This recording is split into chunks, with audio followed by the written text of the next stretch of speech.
से 25 लाख का सैलरी हो सकता है। सबको समझ में आया सर? अभी जितने भी लोगों का दिखाया, क्या लगता है आपको साल के इतने पैकेज में लोग आज के टाइम पे जहां इन्फ्लेशन ज्यादा है सर्वाइव कर पाएंगे क्या सर?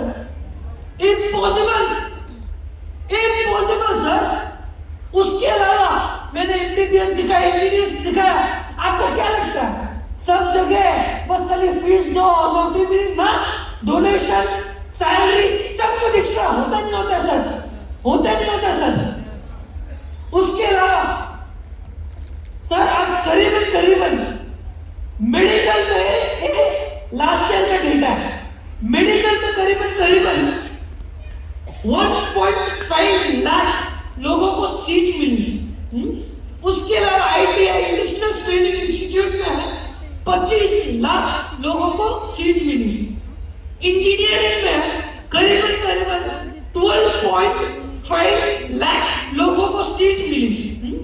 टोटल मिलाओगे तो पूरे भारत में 39 लाख लोगों को एक ही सेक्टर में सीट मिली। सबको समझ में आया सर?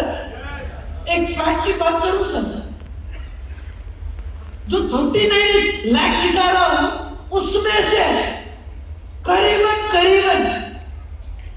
3 करोड़ से ज्यादा लोग ने एग्जाम लिखा इस सारे सीट के लिए, और 3 करोड़ में से 39 लाख लोगों को ही सीट मिली है। माय डियर फ्रेंड्स, मानते नहीं मानते सर इस बात को?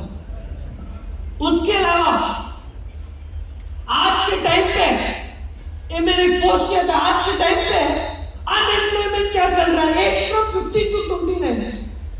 2020 का देखोगे अनएम्प्लॉयमेंट रेट, इधर एज गैप सिर्फ मैंने 15 to 29 का दिखाया sir. 2021 to 2021 financial year ending का अनएम्प्लॉयमेंट रेट 12.9% था। उसके अलावा 2021 to 2022 अनएम्प्लॉयमेंट रेट 12.4% था। उसके अलावा 2022 to 2023 10% था। उसके अलावा 23 to 24 10.2% था। और लास्ट ईयर दिस ईयर जून में unemployment age from 15 to 29 has increased और करीबन 15.3% people are unemployed, my dear friends। उसके अलावा जब कोविड हुआ था उस टाइम पे करीबन 12.2 करोड़ लोगों की नौकरी गई थी। जब दूसरा वेव हुआ करीबन 10 million people lost their job, right? अभी मैं अलग अलग इंडस्ट्रीज में क्या हो रहा है वो दिखाना चाहता हूं, राइट? जैसे बिजनेस टुडे का एक आर्टिकल आता है सर, इसमें लिखा हुआ है इन 2023 पूरे टेक कंपनीज मिला के करीबन 2.26 लाख लोगों को बेरोजगार कर दिया, मतलब नौकरी से निकाल दिया था, my dear friends, tech companies, right? उसके अलावा AP मतलब एक बहुत बड़ा न्यूज पब्लिशर है सर, उसका क्या रिपोर्ट आता है? Amazon cuts more 9,000 jobs in India, my dear friends। मतलब जो जानता नहीं है, जब मैं रिसर्च किया 2013-2014 Amazon in India करीबन 10,000 से ज्यादा स्टाफ थे। आज करीबन कितना है? नियरली 9,000 जॉब्स है। उसके अलावा मेटा जानते हो सर? मेटा नाम सुना होगा।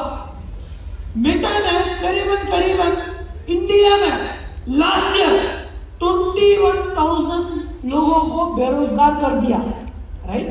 उसके अलावा ट्विटर, जिसको आज अपन एक्स के नाम से जानते हैं, ट्विटर का क्या नया न्यूज आता है? आज कितना बड़ी कंपनी है, बट इंडिया में कितने एम्प्लॉयमेंट पता है सर? ट्विटर में सिर्फ 80 लोग हैं सर। उसके अलावा ब्लूमबर्ग का रिपोर्ट आता है सर, आज नया ट्रेंड क्या चल रहा है सर? AI, सुना होगा आपने। ब्लूमबर्ग क्या बोलता है? अगले 5 साल में, क्या सर? अगले 5 साल में जितने भी लोग बैंकिंग में काम कर रहे हैं ना, अगले 5 साल में करीबन 2 लाख लोगों की नौकरी जा सकती है। उसके अलावा बिजनेस लैंड का रिपोर्ट आता है, नया ट्रेंड क्या चल रहा है। कोई भी यंगस्टर यूथ को पूछो कि भाई क्या करना है, क्या बोलेगा? सर स्टार्टअप करना है, स्टार्टअप। आज स्टार्टअप की न्यूज बोलूं तो करीबन मैं बोल रही हूं, अब तक जितना भी आपको दिखाया ना, बिजनेस जितने भी अलग इंडस्ट्रीज का जितना भी दिखाया, इन न्यूज़पेपर से आर्टिकल्स बोल रहे हैं। बिजनेस लाइन का क्या आर्टिकल आता है, करीबन सिर्फ 2023 में 11,000 प्लस लोगों को बेरोजगार कर दिया था। माय डियर फ्रेंड्स, क्यों? जोश ने तो स्टार्टअप कार्ड चालू कर लेते हैं, राइट और रॉन्ग सर? उसके अलावा एक रिपोर्ट आता है सर, वर्ल्ड पॉपुलेशन रिव्यू का, जाना माना दुनिया का बहुत बड़ा अखबार है। उसमें क्या आर्टिकल आता है सर? उसमें लिखा हुआ है, इंडियंस, भारतीय are working the most but earning the least. मतलब हम भारतीय काम तो सबसे ज्यादा करते हैं लेकिन पैसा सबसे कम कमाते हैं। मानते नहीं मानते सर इस बात को? उसके अलावा एक न्यूज आर्टिकल है सर, Forbes.in करके उनका नाम है, न्यूज पब्लिशर। उनका क्या रिपोर्ट आता है सर, अनएम्प्लॉयमेंट, बेरोजगार इन इंडिया का अगर ग्राफ दिखाया जाए 2008, 2009, 2010 नॉर्मल ग्राफ चल रहा था 5.2, 5.3, 5.4। उसके बाद 2020 का ग्राफ ऊपर दिख रहा है आपको।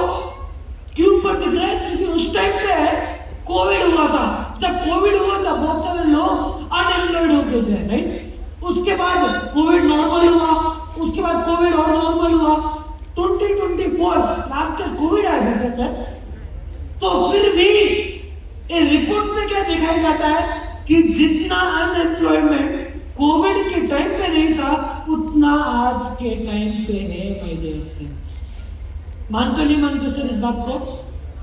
मैंने आपको ऑलमोस्ट सब अलग फील्ड, अलग इंडस्ट्री के बारे में बात किया, राइट? आज जितने मीडिया हाउसेस का नाम लिया मैंने, सुनते हैं वो ही मीडिया हाउस डायरेक्ट सेलिंग के ऊपर क्या बोलते हैं। देखना चाहते हो सर? देखना चाहते हो? जैसे इकोनॉमिक टाइम्स का एक रिपोर्ट आता है जिसमें लिखा हुआ है, India moves to 11th position globally. My dear friends, मतलब इंडियन डायरेक्ट सेलिंग पूरी दुनिया में आज 11th पोजीशन पे है। माय डियर फ्रेंड्स, पूरी दुनिया में।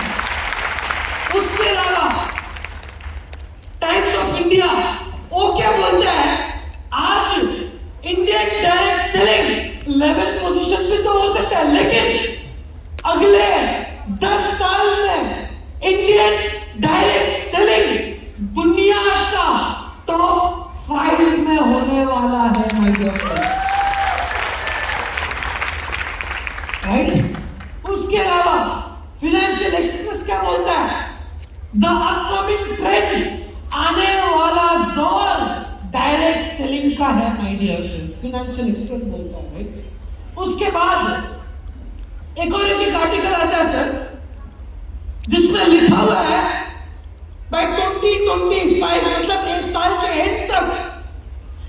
इकोनॉमिक टाइम्स का आता है सर, उसमें लिखा हुआ है बाय 2025 इंडियन डायरेक्ट सेलिंग 1,80,00,000 लोगों को रोजगार भी देने वाला है। अब तक हमने क्या सुना? बेरोजगार, अनएम्प्लॉयमेंट, लेकिन इकोनॉमिक टाइम्स क्या बोलता है कि डायरेक्ट सेलिंग आने वाले टाइम में लोगों को नौकरी और जॉब अपॉर्चुनिटी भी देने वाला है। My dear friends, right? सबको समझ में आया सर? सर मैंने डायरेक्ट सेलिंग के बारे में बताया, अलग इंडस्ट्री के बारे में बताया, राइट? मुझे पता है आज इधर जितने भी लोग आए हो ना, आपको क्या लगता होगा, यार माय लाइफस्टाइल किसी कंपनी है क्या? माय लाइफस्टाइल का ऑफिस सिर्फ मुंबई में ही है क्या? क्या माय लाइफस्टाइल सिर्फ वेस्ट इंडिया में ही ऑपरेट करता